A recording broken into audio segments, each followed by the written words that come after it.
Que toda honra e glória sejam dadas ao Senhor Jesus.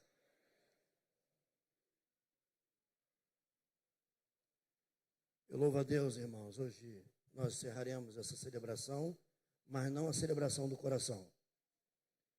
E eu quero agradecer a Deus pela visita de todos, pela presença de todos, que o Senhor tem feito coisas grandiosas para nós. Pode se assentar, queridos.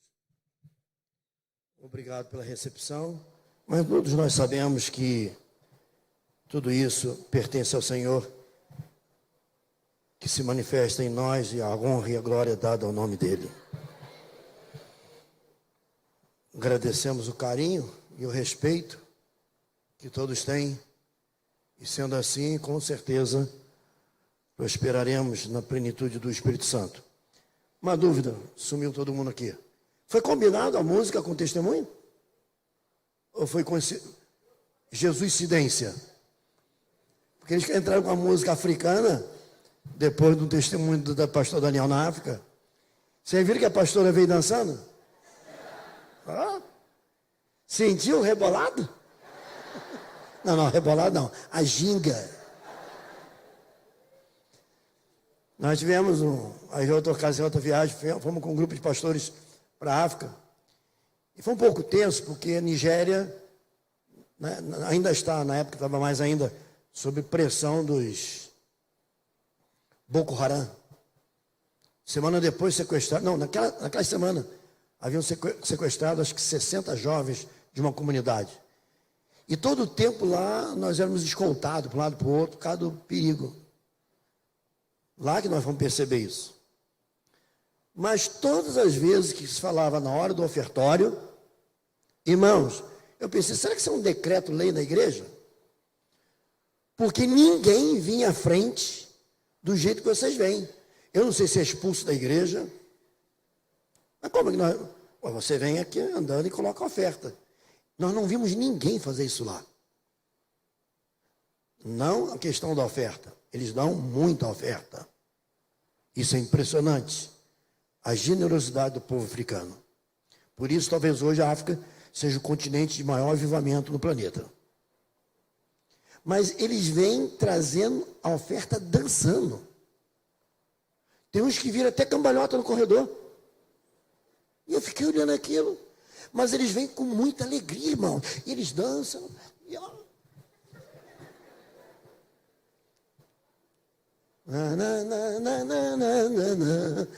eles vêm. E a igreja é grande, hein? Só o saguão de entrada é o tamanho da nossa igreja. O saguão de entrada é maior do que esse espaço nosso. E eles vêm dançando. Aí eu lembrei, trazer com alegria a casa do Senhor as ofertas. Amém, irmãos? Cadê o nosso povo de Itacuruçá?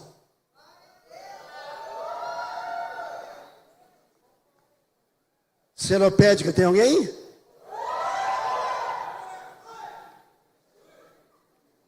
Campo Grande, Arthur Rios.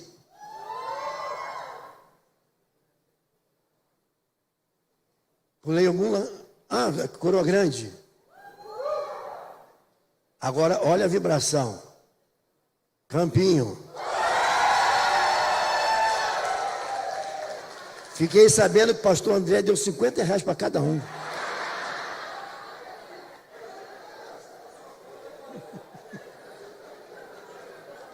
Suborno de crente. Aí, ó, na hora que o bicho falar, você berra pro meu conceito ir lá em cima. Praça Seca, tem alguém? Pilares. Vaz Lobo.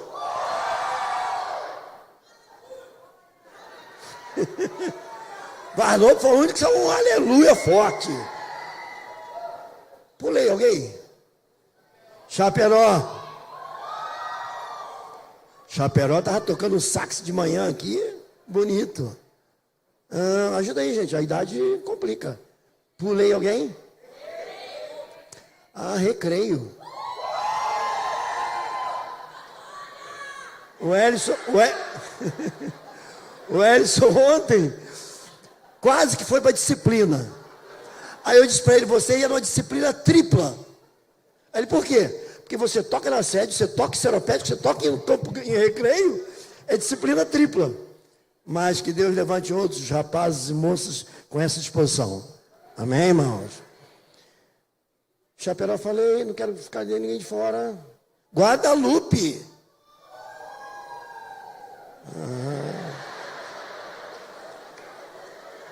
Isso aí foi um grito de desespero, né?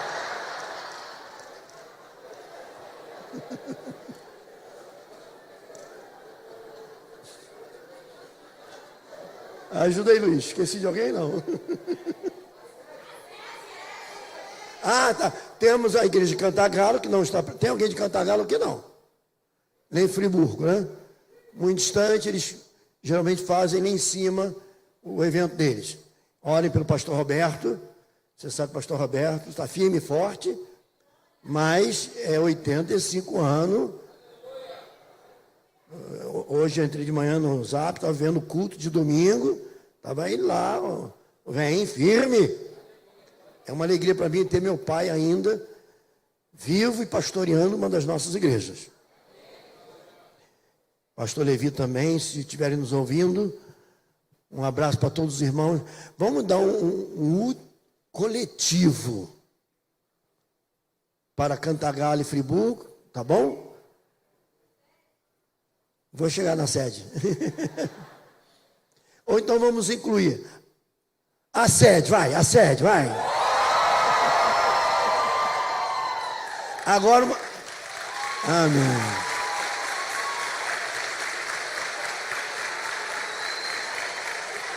Agora você vai dar um grito para ficar diferente. Nós os amamos. Para o pessoal de Cantagalo e Friburgo, que não estão aqui, mas estão nos assistindo lá de cima. Vamos lá, 1, 2, 3. Amém! Oh, glória! Abra sua Bíblia.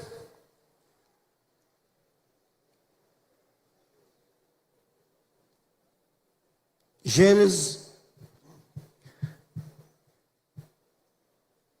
Eu estou já com pouca voz, vocês não erram o som aí para mim não, tá? Se possível, dá um pouco mais de agudo no meu retorno, sem perigo de microfonia. Gênesis é o último livro da Bíblia. Tem que estar ligado aí, irmão. Capítulo 1. Versículo 28. Quero também agradecer os visitantes que estiveram esses dias conosco. Os que estiveram no sábado, outros no domingo, outros na segunda, alguns hoje, alguns todos os dias. Que Deus abençoe a todos vocês. Eu sei que está um período de pandemia, muitas igrejas estão fechadas, outras impossibilitadas. Igrejas pequenas tiveram uma quantidade de contágio muito preocupante. Muitos pastores não puderam voltar às igrejas. Algumas igrejas têm muitos idosos. Nós também temos idosos, temos jovens, nos preocupamos muito com isso. Mas desde o ano passado, Deus na oração, Deus nos honrou a uma palavra na oração em que declaramos: Senhor, ninguém vai morrer. E até o fim do ano, praticamente, em todas as nossas igrejas, nossos membros, ninguém havia morrido. No final do ano, tivemos 2 casos. Uma jovem que já ficou 4 meses, então a gente não sabe se foi Covid, ficou 4 meses internada e não sobreviveu. Já tinha muitas doenças antes. Mas eu louvo a Deus, que Ele honrou a palavra. Eu até questionei a Deus, Ele disse: não questiona nada, agradece por eu estar guardando vocês todos. E em todas as igrejas, até o último relatório, não tinha ninguém morrido, graças a Deus. Graças a Deus. Porque até aqui nos ajudou o Senhor. Amém? Eu pedi para dar agudo, não tirar o agudo. Quem achou o capítulo 1, versículo 28, faça a leitura numa só voz. E Deus, fecundos,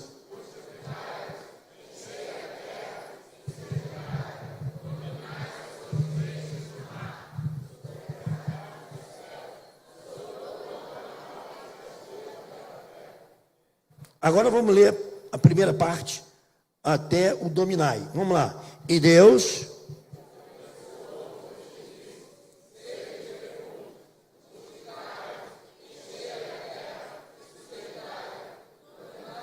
amém, e dominai. Santo Deus e Pai, em nome de Jesus Cristo, concede-nos graça, Senhor, para ouvir a Tua palavra e para ministrar a Tua palavra. Guarda-nos, ó Deus, no poder do Teu Santo Espírito, concede-nos a graça de poder Te ouvir mais uma vez. Estamos encerrando essa noite de celebração. Te agradecemos porque Tu foste o convidado mais importante no nosso meio. Tu falaste, Tu passeaste no nosso meio, Tu derramaste a unção para louvarmos e celebrarmos a Ti com graça, que sem essa graça não seria possível. Obrigado, não somos dignos, mas agradecemos. Não somos merecedores, mas Te louvamos. Muito, muito obrigado. Agora, Senhor, nos preparemos para celebrar a ceia, nos preparamos para comungar do corpo e do sangue de Jesus, que é a Eucaristia, o sacramento que o Senhor nos deixa. Mas antes, uma breve meditação, para não passar em branco, e que Tu possa nos dar um entendimento que precisamos, ainda que o Senhor, ao meu ver, já falou quase tudo, e não seria necessário de falarmos mais nada. Mas completamos a nossa função de celebrar e falar o que está no teu coração. Em nome do Pai, do Filho e do Espírito Santo, que a igreja diga. Amém. Irmãos, todos os pastores de grandes igrejas e igrejas médias, líderes que promovem eventos como esse, normalmente o preletor da casa nunca fica para o final, ele abre. Nós vamos lá em Chicago, quando íamos em Chicago no congresso, o Bill é o primeiro a abrir a palestra. É uma estratégia inteligente. Por quê? Depois vem bombardeio, chumbo grosso. E aí ninguém mais lembra o que ele disse no início. Agora, quando você ouve pregadores do quilate que você ouviu, e você fica para o final, então é melhor só servir a ceia e ir embora. Porque no primeiro dia aqui e no segundo dia, Deus e eu fiquei, como agora, eles não combinaram, houve um testemunho da África e estava ensaiada uma música africana. Deus faz essas coisas loucas para confundir as sábias. Assim como foi as palestras, nós deixamos temas livres. Normalmente, no congresso, você dá um tema para os pregadores. Batismo no Espírito Santo. Aí cada um prepara uma mensagem sobre o batismo no Espírito Santo. A volta de Jesus, unidade da igreja. Nós não, apenas dizemos que é a nossa celebração. Estamos aqui para celebrar a Deus. Como foi dito por um dos preletores, não precisa nem pregador nesse lugar. Só celebrar a Deus. Mas os preletores prepararam a mensagem. Prepararam as palavras. E sem combinar, eu faço um resumo seguinte. Sábado e domingo, você teve aqui palavras de treinamento, de liderança e de palavra de edificação de como viver uma vida cristã. Palavra pastoral. Ontem, começando pela manhã, num processo cirúrgico, através da pastora Márcia, um recado profético de mudança e transformação. E pastor Daniel, muito na linha daquilo que Deus queria, traz aqui um tema sobre túnicas e o sacerdócio que Deus chama. Profeticamente foi muito usado. E dando sequência, o pastor Rodrigo, que foi com dispensa da palavra, sintonizado ao que o Espírito Santo tinha a falar. Eu falei pela manhã que quando eu tinha um gabinete para fazer de manhã, aí eu combinei com a pessoa 9 horas, porque o culto do louvor começa às 9h30, mas o pregador sempre atrasa um pouco, deve ter avisado o pastor que ele ia entrar às 10h20, então eu pensei, eu tenho meia hora antes do culto, dá para fazer o gabinete, daqui a pouco o pastor está chegando, vou recepcioná-lo.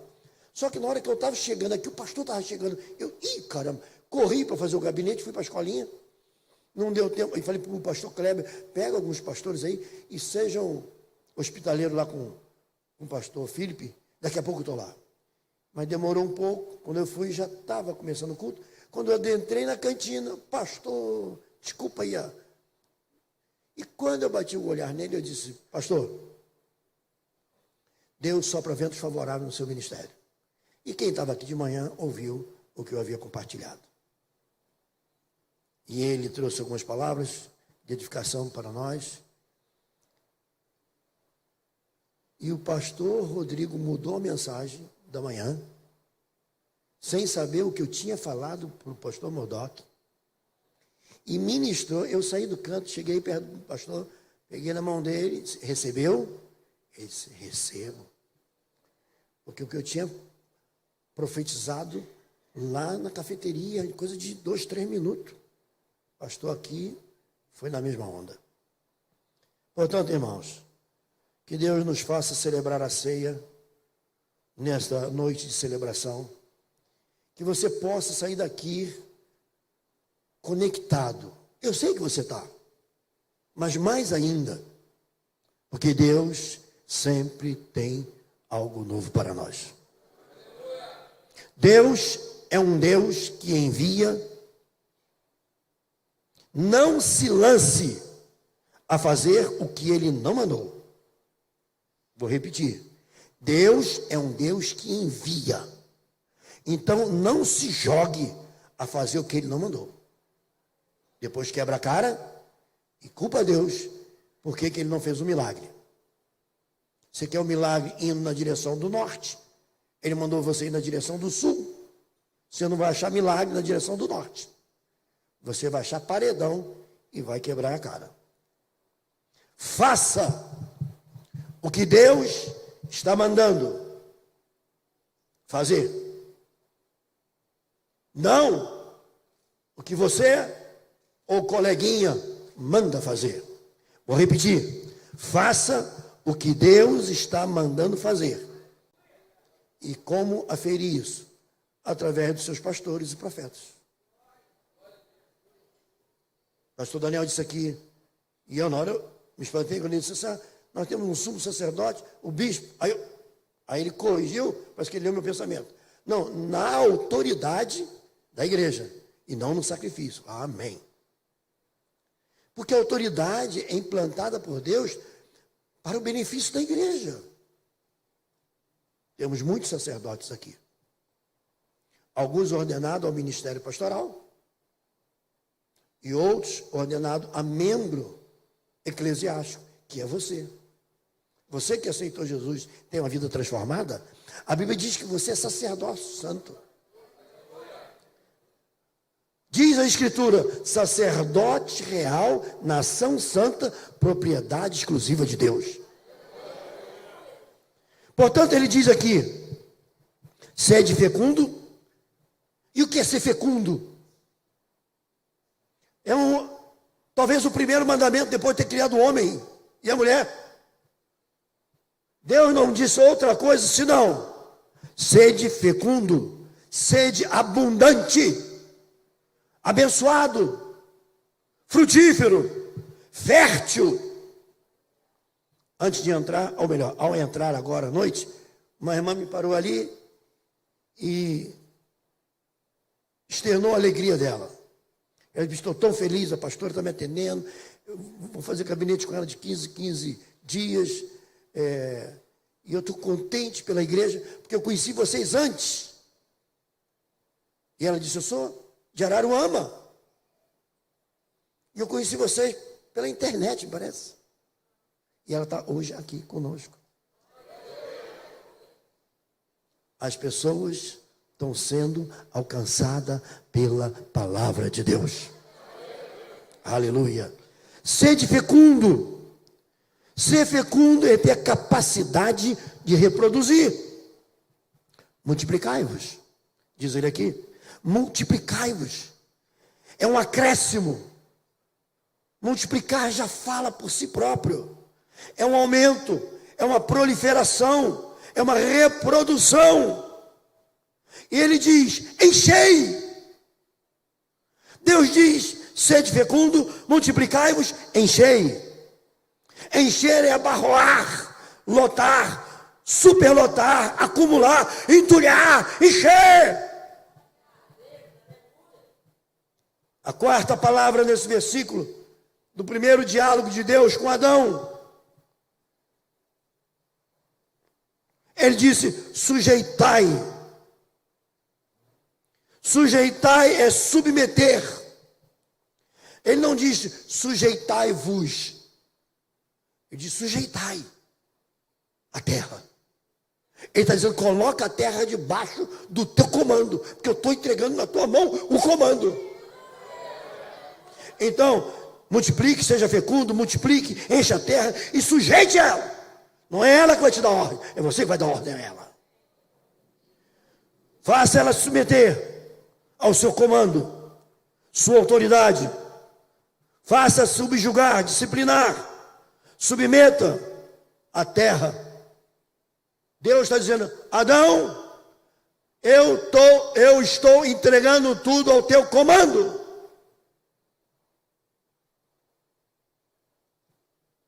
E a última palavra desse versículo, desse diálogo, não a última palavra, a última ordenança dentro desse versículo, depois é complemento, é dominai, governai, chefiai, venha gerir, venha reinar, venha domesticar, venha comandar.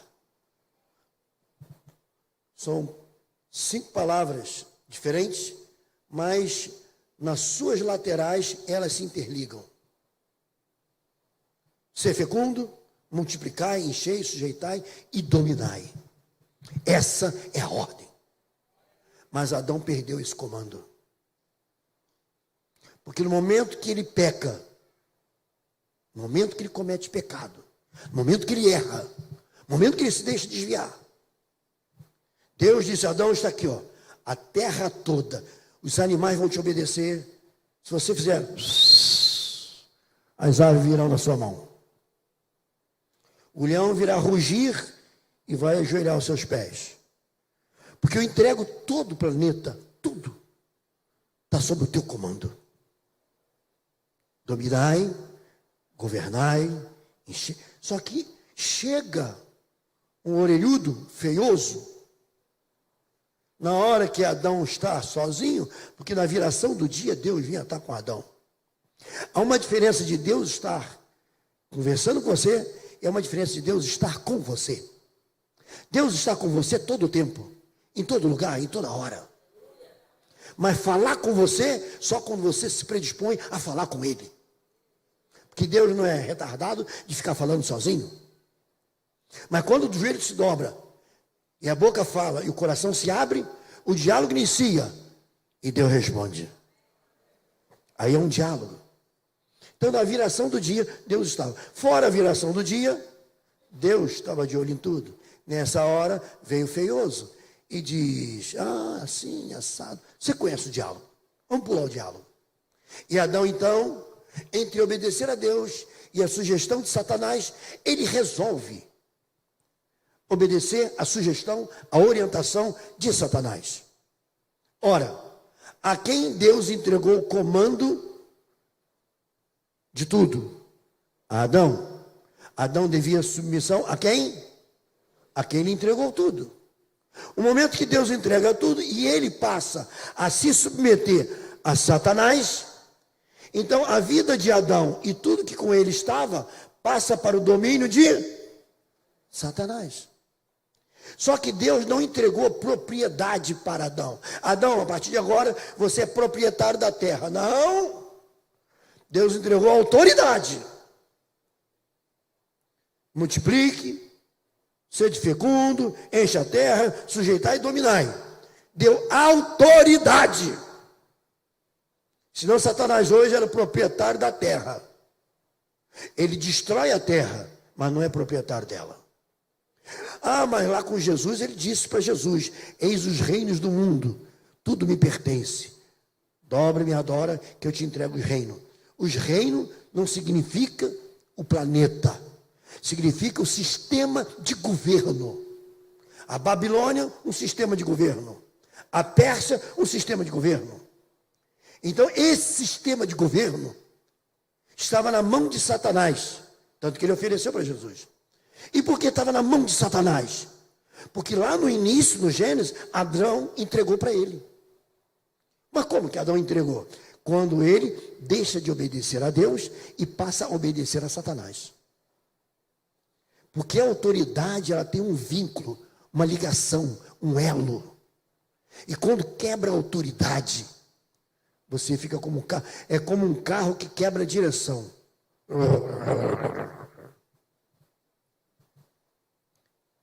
Por isso todo rebelde não tem caminho. Ele anda por atalhos e nunca chega a lugar nenhum. Porque o rebelde não submete a nenhuma autoridade. Mas quem submete a autoridade a qual Deus estabeleceu, tem direção. Por quê? Porque tem caminho. Por quê? Porque Jesus é o caminho. Então o que acontece? Adão fez essa caca, fez essa besteira. E aí ele entrega a autoridade que ele tinha para o coisa ruim. E o coisa ruim, então, passa a comandar as nações. Por isso que o povo cristão tem dificuldade de assumir governos. Porque a força maligna é muito grande. Ele não quer abrir mão tão fácil. Porque Satanás domina as nações. Por quê? Porque ele tem apoio dos que servem às trevas. E até de alguns que se dizem servir à luz. Quer ver uma pessoa que é usada por Satanás? Quando ela diz assim: cristão não se mete na política. Esse está sendo usado por Satanás. Esse está fazendo igual Adão. Vai lá, obedece a Satanás e manda ele comandar. Porque Deus não disse Satanás comandar. Deus entregou o comando na mão de Adão. E Adão jogou na mão de Satanás. Satanás domina as nações. E nós, o povo cristão, tomamos paulada nas costas. Porque aquela mula lá no paraíso... Desculpa aí, Adão, mas tinha que falar. Fez essa besteira. Mas aí, nós estamos perdidos? Graças a Deus, não. Porque pelo homem entrou o pecado no mundo, mas por um outro a salvação. E Cristo em nós é a esperança da glória. Jesus veio, em resumo da história, tomou de Satanás a autoridade que ele tinha, vencendo ele no deserto e estabelecendo também na ressurreição, quando ele desceu às profundezas, tomou a chave da morte. Diz em Coríntios: onde está tu, ó morte? Onde está, inferno, o teu aguilhão? Mas tragada foi a morte na vitória, por intermédio de nosso Senhor e Salvador Jesus Cristo. Jesus tomou a chave de Satanás. Isso agora, o comando é meu de novo. Portanto, o que Satanás ofereceu a Jesus na barganha do pecado, porque ele recebeu de maneira desonesta, Jesus tomou conquistando na cruz do Calvário. Portanto, Cristo em nós, a esperança da glória. Jesus então pega a autoridade. Agora, nem todo ser humano terá essa autoridade. Só os que com ele conviverem, andarem e se relacionarem. Porque Jesus disse: todo poder me foi dado do alto, nos céus. Ide, portanto, eu vos entrego. Pregai o evangelho a toda criatura. Quem crê e for batizado será salvo. Porém, quem não crê será condenado. E esse evangelho há de se espalhar por toda a terra. Então virá o fim. Que fim é esse? O julgamento eterno. O julgamento eterno. Vidas serão salvas, vidas serão condenadas. É lamentável falar isso, mas é uma verdade dita por Deus. E Deus não é homem que minta, nem filho do homem que se arrependa. Se ele falou e se ele prometeu, acontecerá e assim se cumprirá. Muitos serão salvos e muitos serão condenados. A nossa missão é resgatar o maior número de vida para o reino celestial. Amém, irmãos? Diga para a pessoa que está ao seu lado aí: fica ligado, irmão. Deus está conosco. Irmãos, eu peço que Deus libere uma palavra nessa noite, além das que Ele já liberou. Talvez uma palavra silenciosa em teu coração, em sua alma, em seu espírito. Que dilacere, uma palavra que dilacere as rochas do seu coração. Que liberte tua alma da morte e te traga de volta à vida. Que reacenda o seu coração com a tocha do Espírito Santo e não permita você andar mais na escuridão. E agora, bispo? Celebração está acabando. O que fazer? O que fazer? Talvez você esteja perguntando em seu coração. Primeiro, seguir em frente. Segundo, aplicando tudo que aprendeu nesses dias. Terceiro, não olhar para trás. Quarto, se perdoar, buscar em Deus o perdão e mudar de comportamento. Quinto, que haja uma invasão de amor de Deus em nossos corações para evangelizarmos e ganharmos o maior número de almas para o Senhor. E sexto, seguir e prosseguir.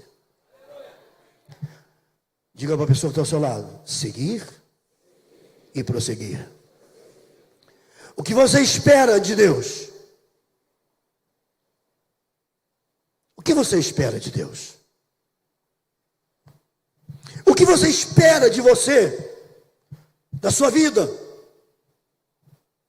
Há um dito que diz: quem não sabe para onde vai, nunca chegará a lugar nenhum. Então a pergunta dessa noite, as duas, é: primeira, o que você espera de Deus? Segunda, o que você espera da sua vida? Ah, bispo, eu não sei responder. Então nem vá para a terceira pergunta. Porque se não conseguir responder essas duas, cancele todas as outras perguntas da sua vida. Porque é necessário que você entenda o que Deus espera de você. É necessário que você compreenda o que você espera de Deus. Temos um mundo a conquistar. Temos vida a serem alcançadas. A meta aqui é: o que Deus espera de mim, que eu evangelize, que eu ore, que eu anuncie as boas novas, que eu leve a salvação. Essa é a sua missão após esse dia. Porque você recebeu instrução e vai continuar recebendo na sua igreja e aqui na sede. Você recebeu orientações. Você está sendo treinado, preparado.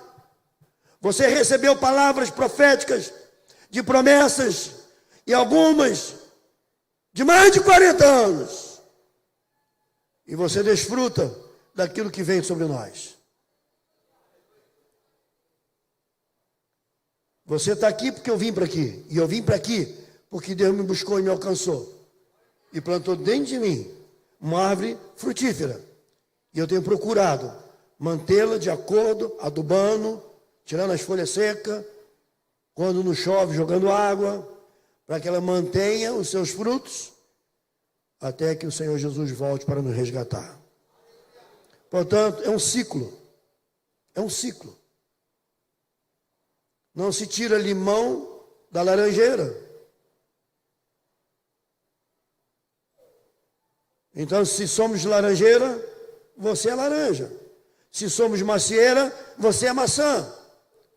Se somos videira, você é uva. Agora, é importante você saber: nós não somos espinheiros. E quem nos julga dessa forma, já está condenado. Porque o Senhor disse: não julgueis para que não sejais julgados. Deus está nesse lugar.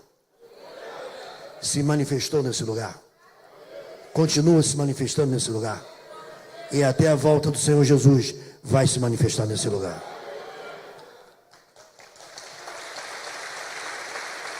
Aplauda que ele é digno.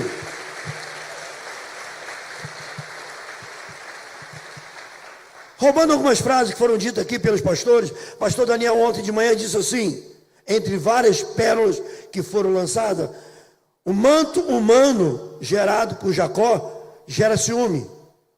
O manto divino gerado por Deus gera unção e autoridade.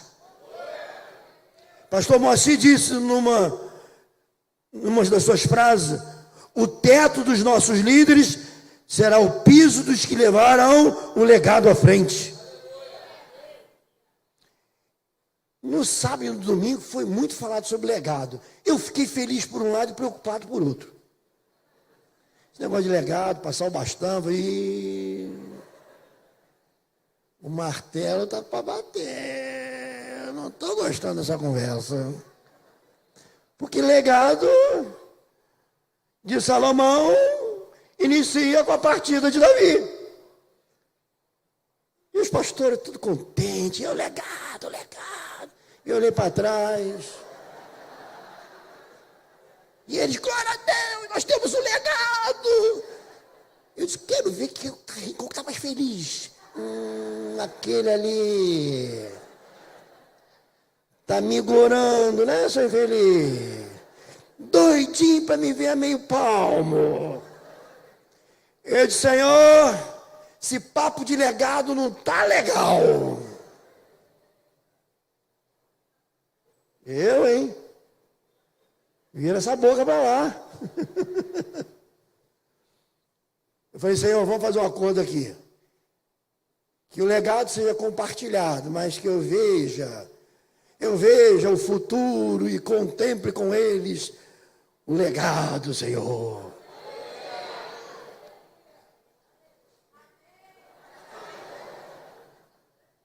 Senhor, me dê graça para ver esse legado multiplicando. Que eu possa estar entrando aqui nessa igreja, Senhor, com alegria. Aqui não, vai ser num tempo maior. Isso aqui vai virar um colégio. Amém? Há meses atrás houve uma palavra de 10 mil. Ontem, o pastor falou que isso aqui é para mais de 20 mil. Quem viver verá. Há 28 anos atrás eu cheguei na cidade, um barracãozinho menor do que esse canto. E eu disse, nós vamos fazer isso. Deus está conosco, assim, assim. Alguns olhavam assim.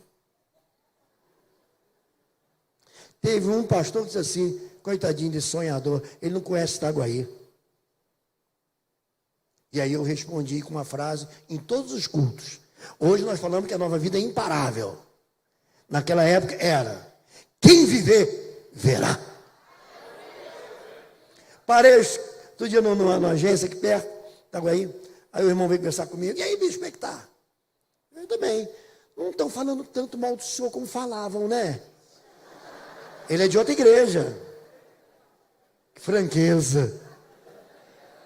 Ainda bem que esse foi franco. Quem é franco é amigo. Eu disse, não sei, rapaz, que as pessoas não costumam falar muito na minha frente, não. Você é um dos poucos, falou agora. Não, bicho, falava muito mal. Hoje quase não se fala. Eu falei, será que o problema está comigo? Porque enquanto estão falando mal de mim, é porque o diabo está irritado. Quando começa a falar muito bem, sim, Senhor, será que eu estou vacilando? Isso não, bispo. É porque o trabalho do Senhor e o trabalho de Deus com vocês silenciou toda calúnia. Aí ele disse assim na janela, poxa, obrigado. Ele disse assim, porque contra fatos não há argumento, disse ele. Aí eu me senti alegre de compartilhar um pouquinho. E disse para ele assim, se você souber de uma área grande, de uns 200 mil metros quadrados, fala comigo, porque nós vamos para um local maior.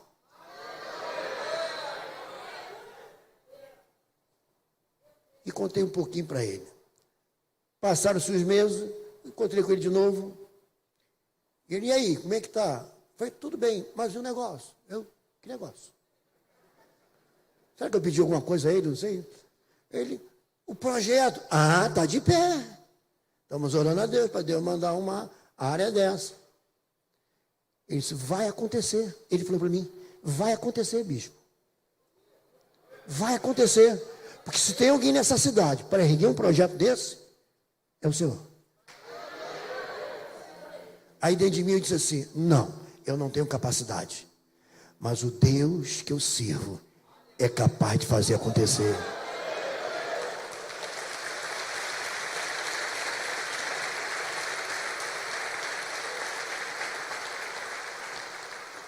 Vocês vão ver caravanas e caravanas e caravanas de ônibus vindo de todo lugar para a celebração. Para a nossa celebração. Amém? Mas pastor, você também disse o seguinte, não se arrisque a fazer qualquer coisa na obra sem estar debaixo do legado daqueles que Deus colocou como autoridade sobre a tua vida. Pastor Felipe Bordock, hoje pela manhã, ele disse, a fé é como uma foto do futuro. Eu falei, caramba, que frase. A fé é como uma foto do futuro. Quando isso aqui nasceu, não existia. Mas nasceu aqui e aqui. Hoje é uma realidade. Quando eu saí com o assunto com a igreja, vamos orar, Deus um dia vai nos dar uma área, vai levantar alguém aí que vai acertar na loteria. Ou não. Alguém que chega, eu quero doar essa área. Não importa o método que Deus vai usar. Mas quando nós tivermos, aí eu comentei naquela época, a gente tocou nesse assunto, pastor Daniel é arquiteto, vocês sabem disso. Ele disse assim, pai, vamos começar a fazer já o projeto do novo templo? Eu disse, mas a gente não tem a área, como é que a gente vai saber para que lado vai ser a frente, lado vai ser o fundo? Não, a gente faz só o projeto do templo. Aí eu lembrei de Davi, que sabia que não ia construir o templo, por causa da idade, mas ele fez todo o projeto para que Salomão construísse. E quando Daniel falou, vamos construir o templo, eu disse, vamos fazer o projeto. Eu disse, glória a Deus, mas aguenta um pouco, porque a gente está com muita correria. Mas esse ato de fazer sem ter nada na mão, isso chama fotografia do futuro. Fé. Fé é a fotografia do futuro. Pastor Filipe disse também, seja um agente de milagres. Eu fiquei feliz porque nós temos no ministério abundantemente a manifestação do dom de milagre. Então, a água que passa por essa torneira enche esse copo. E aqui passa a água de milagre. Você vai receber e vai passar para outros água de milagre. Você será um agente de milagres. Amanhã você vai ter que decidir. Porque até hoje você está na comunhão dos santos. Mas amanhã, voltando à sua realidade, você vai ter que decidir. Voltar a servir a Babilônia ou a Jerusalém celestial. Seguir as orientações de Nabucodonosor ou a de Moisés. Obedecer a reis humanos ou ouvir os profetas de Deus. Não toque no que é sagrado. Não roube. Não minta. Não age erradamente. Não trapaceie. Espera um milagre em Deus. Tem gente tão afobada que age de maneira desonesta para receber o milagre. Jacó, vocês lembram? Enganou o pai. Usou de uma boa intenção através de um método pecaminoso. Não dá certo. Boas intenções, métodos verdadeiros e honestos. Não se prospera mentindo, e sim trabalhando, orando e servindo. Não se avança em prol de uma promessa pelos atalhos, pois Jesus não é atalho, é caminho. Ah, mas eu preciso encurtar o tempo. Por quê? Só Deus encurta o tempo.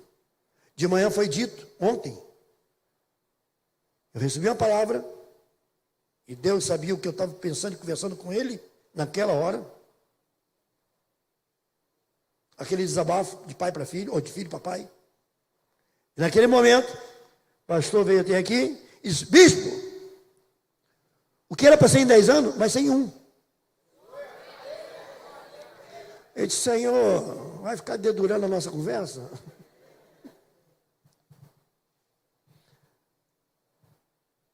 Ao ser lançado na escuridão do poço, não saia do poço com escuridão na alma.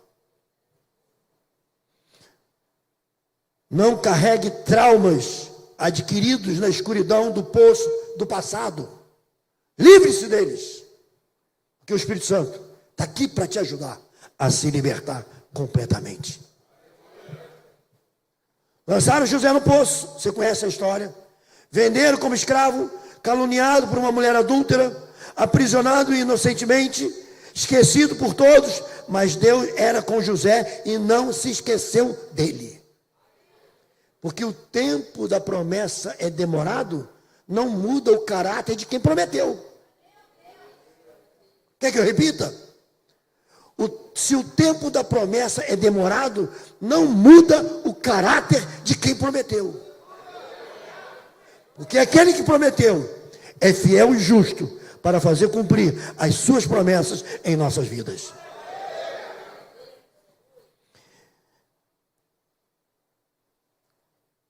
É Deus quem muda a nossa sorte.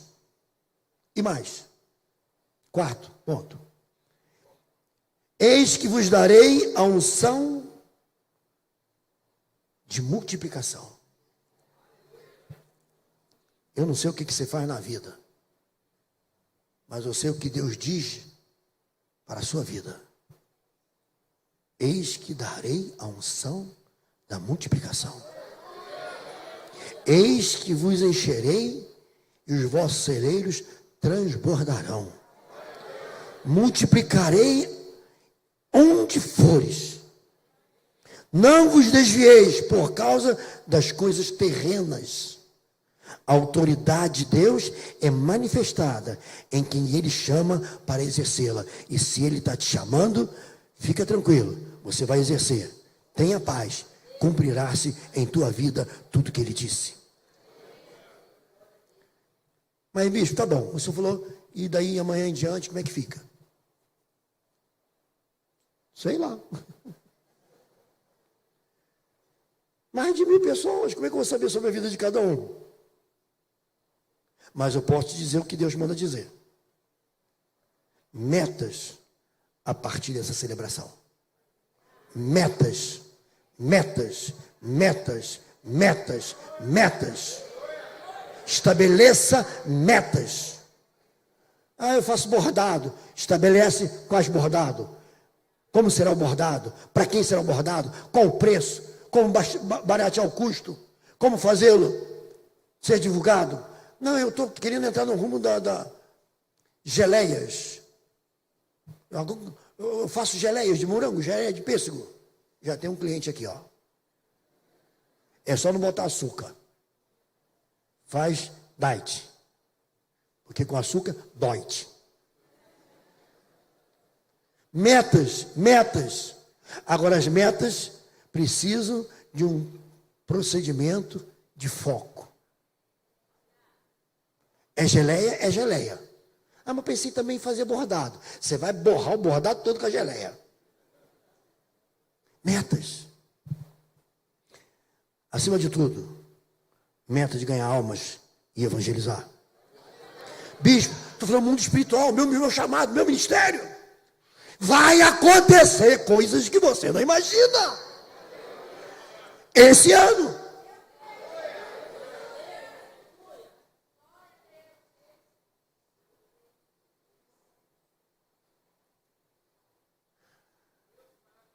Quem estava com a vassoura na mão e que muitos riam e debochavam, estará sob o comando em pouco tempo. E a vassoura que para você foi quebrantamento, será o símbolo da tua honra. Porque aquele que se humilha diante do Senhor será honrado. Pois a vassoura não é instrumento de vergonha, mas de dignidade. Só posso você aplaudir o Senhor.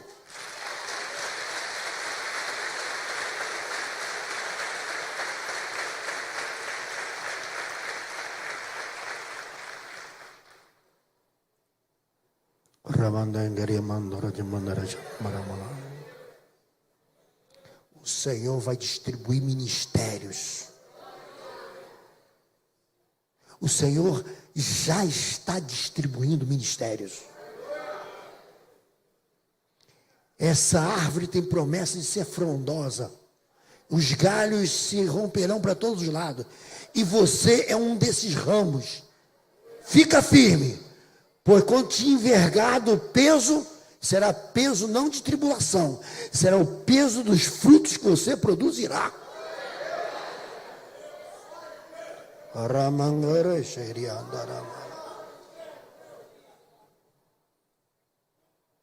Ganhe almas.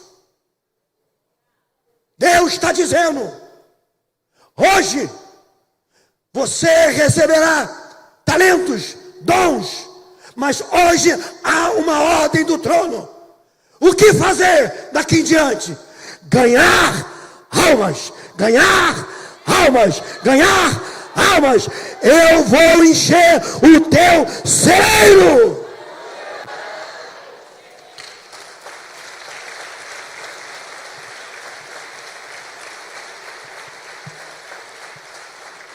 Ele disse: encham a terra. A autoridade que Adão perdeu, obedecendo a Satanás, te foi devolvida quando você obedeceu a Jesus. Nos foi devolvida. Foi resgatada pelo carpinteiro de Nazaré. E nos foi dada gratuitamente. Só precisamos aceitá-lo, e isso nós o fizemos. Só precisamos nos render, e isso nós fizemos. Portanto, ele manda dizer: essa noite, o que eu disse para Pedro, eu digo para vocês: vós sois pescadores de homens. Ah, irmão, prepara o celeiro, prepara o ND, prepara a congregação, pastores. Ah, mas eu ainda tenho problema na minha alma para ser cuidada. Deus vai cuidando de você enquanto você cuida dos filhos dele. E vai cuidar da tua família enquanto você cuidar da família do Senhor. Não te desampararei. Poloei a salvo, porque conhece o meu nome. Eu, o Senhor, o livrarei. Darei cabo dos teus inimigos. Eles tropeçarão, mas você não tropeçará. E se por acaso cair, eu te colocarei de pé, porque a mim se apegou com amor, eu o livrarei, diz o Senhor dos Exércitos.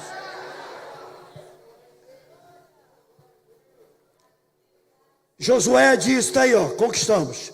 Foi uma luta. Moisés já está com o papai do céu, mas agora chegou a nossa vez. Chegou a nossa vez. Disse Josué: tomou a terra prometida. Mas não era uma herança. Tem que lutar. Ô Josué, a gente vai ter que brigar. Mas esse negócio de luta não é comigo, não. Não dá para gente fazer um acordo. Fica do lado de lá do Jordão, a gente fica do lado de cá, tudo em paz. Toda luta que Deus te coloca, Ele não te coloca para você lutar, Ele te coloca para testar a tua fé. Porque quantas flechas o povo de Israel tacou em Jericó? Nenhuma. E matou a cidade toda. Se você estudar arqueologia, como é que foi a situação, como é que as escavações? A muralha de Jericó era da largura, mais ou menos, da muralha da China. Passava carruagem em cima da muralha de Jericó. Pessoas moravam Raabe morava lá dentro da muralha. As escavações mostram que as muralhas desabaram todas para dentro. É o resultado das escavações. Que a muralha...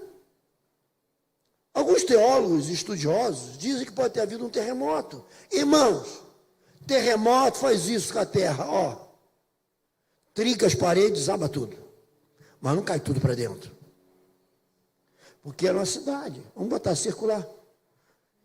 Ah, mas foi um furacão, um vento tão violento que derrubou as muralhas. Então tinha que cair tudo na direção do vento. Se foi para lá, cai tudo para lá. Se é um terremoto, cai uma para cá, cai uma para lá, cai outra para cá, cai pra... Mas nem furacão, nem terremoto consegue fazer o que aconteceu em Jericó. Todas caíram para dentro. A de cá caiu para dentro, a de lá caiu para dentro, a de cá caiu para dentro, a de cá caiu para dentro. Só existe uma resposta. Quando Josué mandou o povo gritar pela ordem de Deus e bramar, Deus veio do céu com o seu braço, abraçou aquelas muralhas e apertou. E Jericó caiu. Está com medo da Jericó? Ela vai cair. Porque ninguém para a marcha do povo de Deus. Marco diz, ide por todo mundo pregar o evangelho, a todos. Deus enviou Noé a pregar a salvação. Deus enviou Abraão a constituir uma nação, um povo escolhido. Deus enviou Moisés a libertar esse povo. Jesus enviou os 70.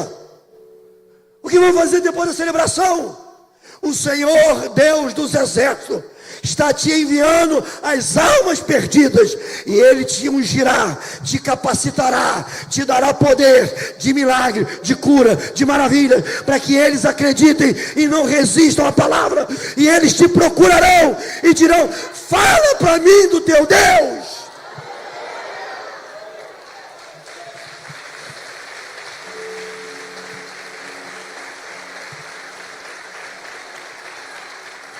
E você dirá, Ele é Deus no céu e na terra. Mas eu não entendo nada da Bíblia, não tem problema. Você vai dizer, Jesus é Deus no céu e na terra. Ele me ama, Ele te ama, Ele nos ama, Ele quer o nosso melhor. Mas eu estou novo, é uma semana, eu aceitei Jesus ontem. Você aceitou Jesus ontem? Mas o passado, por maior que for, não existe mais. Você tem um dia de vida, você é do reino celestial. Portanto, você vai dizer, Cristo é o mesmo ontem, hoje e o será eternamente. Eu tinha por volta, eu tenho que encerrar porque temos a ceia. Eu tinha por volta, eu tenho lembranças, irmãos. Eu sou uma pessoa de guardar muito o que eu vejo, não muito o que eu ouço. Eu vou em lugares que já fui quando pequenininho. Eu volto lá. Lugares que já fui 30 anos atrás, 40 anos atrás, eu vou tranquilo. Eu lembro, não, eu guardo na memória. Trabalhei muito dirigindo na época do Guia Rex, fazendo entrega quando jovem. Eu tenho um mapa do Rio de Janeiro todo dentro da minha cabeça, município. E alguns municípios ao redor. Tenho tudo na minha cabeça. Os meus filhos dizem assim, pai, como é que você consegue andar no Rio de Janeiro para tudo é lugar? E o senhor não consulta o GPS? Está aqui o GPS. Eu guardo tudo que eu vejo com facilidade. Tanto que lá nos Estados Unidos o professor disse assim, como é que você memoriza fácil? Pelo som ou pelo que vejo? É mais fácil para mim. Então eu tenho lembranças, que as pessoas dizem, mas como é que você consegue lembrar? Eu não sou muitas, mas tenho lembranças. Eu tenho lembranças quando eu tinha 2 aninhos e meio, menor que meu neto Azaf. E como é que o senhor sabe dos tempos? Porque eu faço a cronologia onde eu morava na época. Até que eu morei até os 3 anos. Daqui e tal, meus pais mudaram, eu sei que eu morei ali até os 6, 7 anos. E assim por diante. E aí eu tenho toda a cronologia das minhas lembranças, porque eu sei o ano que eu morei naquele lugar. É fácil. Não tem nenhum mistério. Mas eu lembro com 2 aninhos e meio, meu pai me colocou na cama, botou a minha mãozinha assim, ele fazia isso todo dia. Católico. E ele me ensinava 2 orações. Ave Maria e Pai Nosso. Quando a adolescência chegou, a Ave Maria apagou da cabeça, eu não conseguia lembrar. Eu ficava, ave o que mesmo? Ave. Ah, esquece, vai só no Pai Nosso que é mais fácil. E aí eu orava o Pai Nosso. E quando nós mudamos para Pedra de Guaratiba, aí eu já tinha de 4 para 5 anos. Fiquei ali até os 7, 8 anos morando. E por volta dos 5 anos, nós íamos na igreja de São Pedro. Já contei isso aqui. Tem até hoje essa igrejinha lá, na beira da praia. Era uma colônia de pescadores. Eu estou falando de coisa de 58 anos atrás, quase 60 anos. A igrejinha católica que tem lá, Igreja de São Pedro, era protetora dos pescadores. Eu acho que é o tamanho desse espaço aqui, mas para mim era uma catedral. E eu entrava e tinha aqueles quadros, para mim eram os quadros de Miguel Ângelo. Depois de muitos anos que eu voltei lá, umas pinturinhas assim de barro, nossa! Havia sacra. E eu ajoelhava ali com meus 5, 6 aninhos. Uns 6 anos mais ou menos. E eu orava a Deus. E eu fechava os olhinhos, da idade do Asaf, um pouco menos. E eu dizia, Senhor, que pena eu não ter nascido naquela época. Eu teria ajudado muito o Senhor. Eu tenho a imagem direitinho, ajoelhado lá, fazendo essa oração. E chorava. Por que eu não nasci antes para te conhecer? Eu te ajudaria a fazer o teu trabalho. E ajudaria a não deixarem fazer contigo o que fizeram. E sempre que ia para a missa, todo domingo lá com meu pai, com a minha avó, eu escolhi um daqueles quadrinhos, o Jesus carregando a cruz. Nunca aprendi que Jesus tinha ressuscitado. Vim aprender aos 19 anos quando me converti. E aquela oração, desejo ardente de servir a Deus, de segui-lo. E uma tristeza profunda de ter nascido na época errada. Que não posso fazer nada. Aconteceu 2000 anos atrás. Como é que você elabora uma coisa dessa na cabeça de uma criança? Não sei. Como é que surge esse negócio? Não sei. Mas era a minha oração. Resumindo a história e pulando, 19 anos de história, aos 19 anos me converti. Me converti e fiquei tão apaixonado por Jesus, porque um sonho que jamais se realizaria, do dia para a noite, torna-se realidade. Eu acreditava que nunca poderia servir o Senhor Jesus, porque Ele morreu há 2000 anos atrás. E do dia para a noite, quando eu tenho um encontro com Jesus, Nova Vida de Botafogo, eu entendi que Ele era vivo, e que eu poderia servi-lo, porque Ele vivo é. Mudou a minha vida, mudou a minha história. O encontro de Jesus abriu a minha cabeça. Eu, quando criança, eu ficava na praia, aqueles pescadores empurrando aquela canoa pesada. E quando o mar recua ali, na pedra, é 200, 300 metros de lodo. Praia baixa, eles tinham que empurrar aquela canoa, eu ficava com a dó daqueles pescadores. De manhã cedinho, corríamos para a praia, porque sobrava peixe, e a gente levava as panelas, porque eles davam para a gente. Meu pai era feirante. Então, a parte de peixe, camarão que sobrava, eles davam. O que a cooperativa não aceitava lá, eles davam para as crianças. E a gente enchia as latas e ia para casa feliz da vida. E às vezes eu ficava na praia esperando de manhã cedo os pescadores voltarem. De vez em quando passava uma lancha bonita. Aí me dava uma dó dos pescadores, coitado. Está lá o cidadão. E acho que por isso eu fiquei apaixonado por lancha. Quando eu crescer, eu vou ter minha lancha. Quando eu crescer, eu vou ter uma lancha bonita daquela. Quando eu crescer, eu vou trabalhar, vou ser alguém. E você vai crescendo, projetando muita coisa na sua cabeça. Sonhos. Ser bem-sucedido no trabalho. Carro, casa. E você começa a sonhar com tudo que você acha que pode. Pelo menos sonhar. Sendo que, quando me converto, eu achei a pérola de grande preço. O tesouro que estava escondido. Que eu achava que nunca ia poder achar. Agora ele é real. Habita em mim. Posso servi-lo. E então eu disse, Senhor, eu não sei como expressar tanta alegria e felicidade. Porque Tu és um Deus real. Tu és um Deus real. Eu abro mão de todos os meus sonhos. De sucesso, de progresso, de finança, de casa, de carro, de lancha. Senhor, estou afundando a minha lancha agora. E tudo que eu lembrava, que eu sonhava e desejava, eu arrancava. Cada semana, cada dia que eu lembrar, Senhor, esse sonho que eu tinha está arrancado também. Senhor, esse outro projeto está jogado no lixo. E eu fui esvaziando o meu coração, porque eu queria o meu coração e as minhas mãos vazias, sem esses sonhos e projetos. Mas, bispo, é errado? Não estou falando que é errado. Estou dizendo que eu não queria mais. Estou dizendo que eu não queria mais. Porque eu achei algo de muito maior valor e eu queria dedicar a minha vida, as minhas mãos e o meu coração para esse algo de muito maior valor. Não estou entendendo, Senhor. Irmão, esvaziei o coração, esvaziei a mão. Não para que o mundo me ofereça, mas para tirar o que o mundo me sugeria. Eu esvaziei a mão e o coração para ter espaço para Ele e para as almas.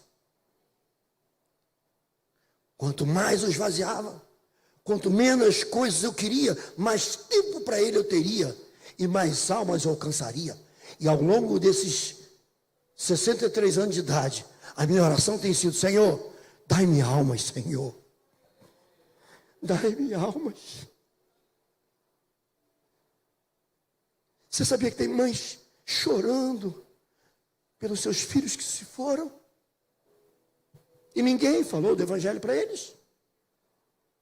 Você sabia que tem pais chorando por filhos? E ninguém falou do evangelho para eles? Sabia que avós morreram? Eu lembro meu vozinho e minha avózinha. Depois que eu me converti, fui evangelizado, falar vovó Julieta e vovô Gabelim, que tinha um carinho tremendo. Na minha casa, no meu apartamento, lá no Flamengo. No ND que a gente tinha em casa aos sábados. Eu vou, você quer aceitar Jesus? Aceito. Sempre fui um homem bondoso, minha avó também. Mas eu queria que selasse a oração. Você sabia que tem muita gente morrendo, indo para o inferno, porque a Bíblia diz: quem crê e for batizado será salvo. Tem muita gente perdida na escuridão, saindo da caverna com escuridão na alma e morrendo na escuridão. Por isso não temos tempo para brincadeira, para meninice, para vaidades. Fico vendo irmãs, irmãs obreiras aí, abre o olho, hein? Porque se eu ver uma das irmãs obreiras, eu creio que isso não acontece, não vai acontecer, mas nós temos que ser referência no mundo e não influenciado pelo mundo. Porque a internet hoje virou o caminho da desgraça.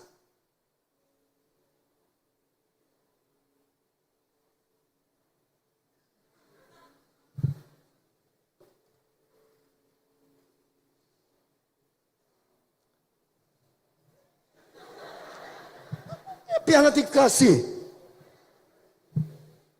Tem umas que exageram, só sai a ponta do nariz e o airbag. O airbag sai e a ponta do nariz. Se o mundo gosta disso, as mulheres de Deus têm que gostar disso.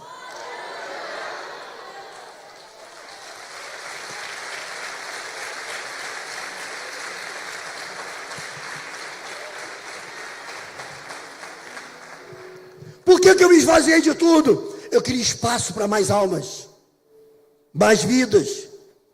Sabe por que eu não revido certas agressões? E nunca revidei ataques que vêm à minha pessoa? Porque os inimigos gostam de atacar. Para não ocupar o coração com mágoas e faltar espaço para mais uma alma. Sabe por que eu não revido ataque? Porque eu quero ter minhas mãos abertas para mais um coração perdido. A minha oração sempre foi, e a ordem que Deus te dá essa noite: peça almas. O juízo está próximo, o mal se aproxima, os últimos dias estão à porta. Dai minha alma, Senhor, dai minha alma. Eu vou continuar esvaziando meu coração. Por quê? Porque eu preciso esvaziar o meu coração, para que sobre espaço para mais almas. Eu me converti. Eu chegava em casa 5 e pouca do serviço, Primeiro eu trabalhava com meu pai, tínhamos empresa, e eu disse para ele, não quero mais. Fiquei só alguns meses, ou o senhor bota outra pessoa para gerenciar, ou vem, desfaz. Eu não venho mais. O que você vai fazer? Eu treinava vendedores para trabalhar, vou trabalhar freelance, só por necessário. Um dia na semana, 2 dias, vendi, consegui, e vou me jogar na obra de Deus. Mas você acha, eu sei o que estou fazendo.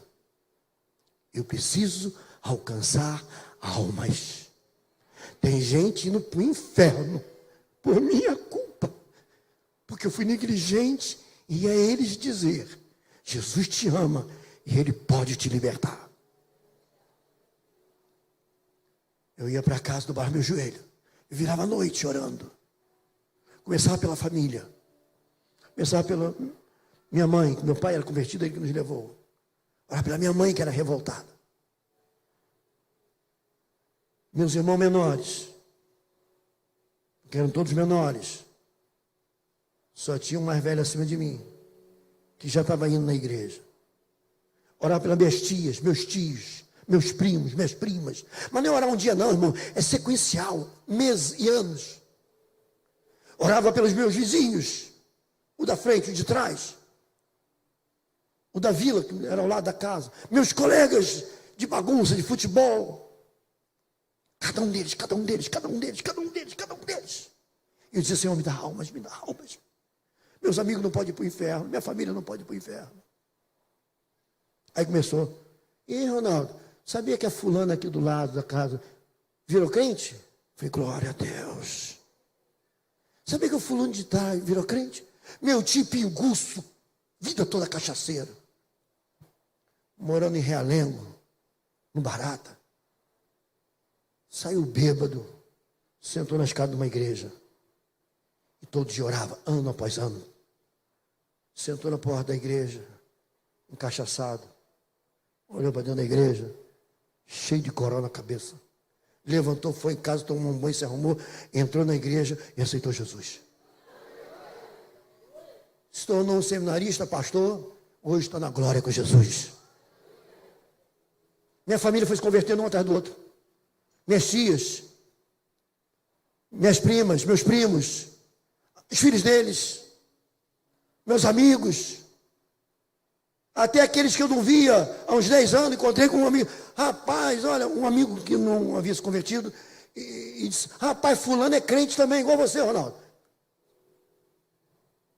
Por quê? Porque alguém tem que fazer, tem que clamar, tem que chorar, tem que suplicar, tem que pedir.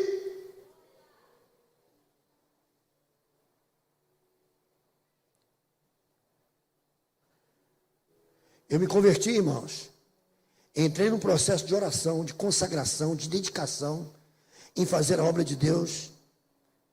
Num processo de submissão à minha liderança na época.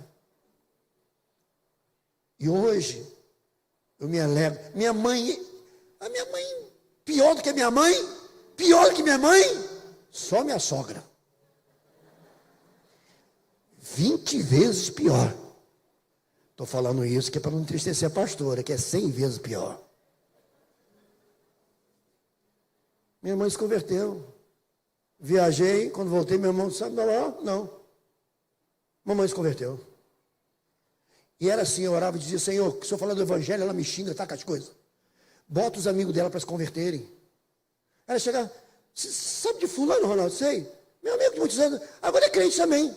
Ele foi para lá hoje no serviço, falando na minha cabeça o dia inteiro. E eu orava, Senhor, cerca ela de evangélicos. Se ela não ouve de mim, vai ouvir de outros. Um dia eu voltei de viagem, meu irmão disse, sabe da maior, o que houve? Aconteceu alguma coisa? Não. Mamãe aceitou Jesus. Aplauda o Senhor que diga.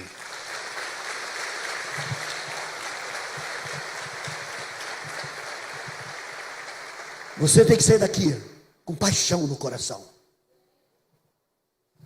Você tem que sair daqui com paixão no coração.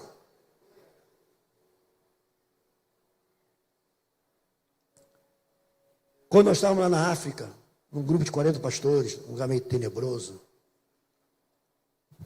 segurança armada, gente do governo nos escoltando.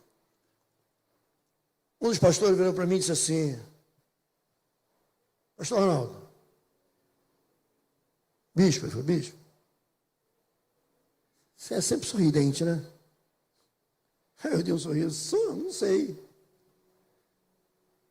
Você é o único de todos aqui que está sempre com um sorriso no rosto. Falei: que bom. 2016, está pensando hoje com o pastor Filipe de manhã, no almoço. 2016 não, 2019.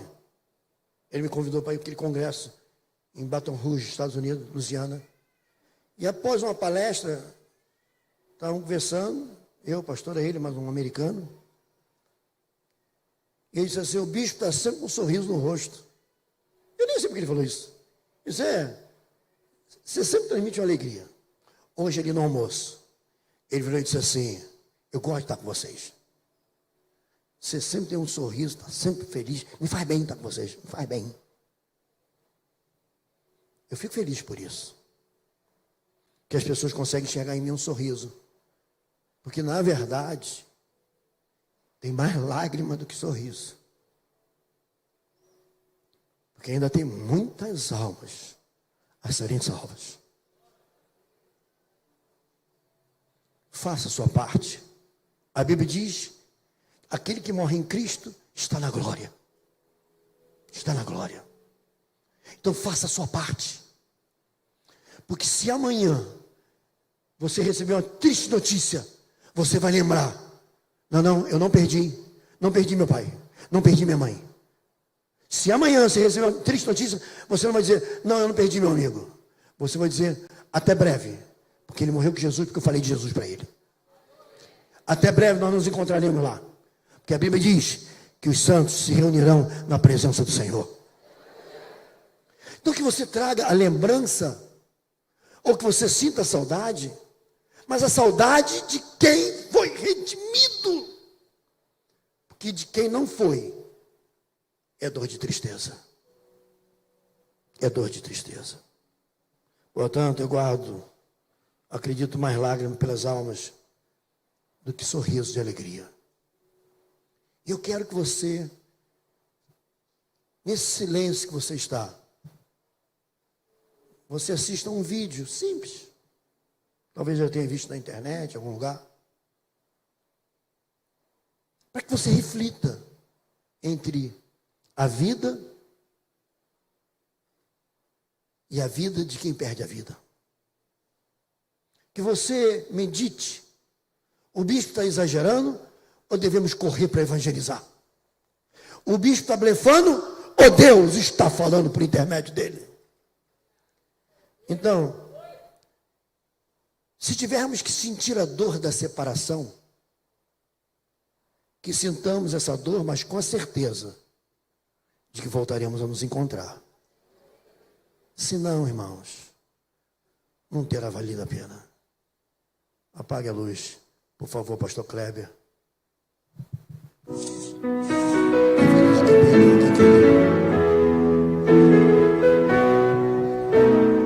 Goodbye, England's rose. May you ever grow in our hearts. You are the grace that placed yourselves where lives were torn apart. You called out to our country, and you whispered to those in pain. Now you belong to heaven, and the stars spell out your name. And it seems to me you lived your life like a candle in the wind, never fading with the sunset when the rain set in. And your footsteps will always fall here along England's greenest hills. Your candles burned out long before your legend ever will.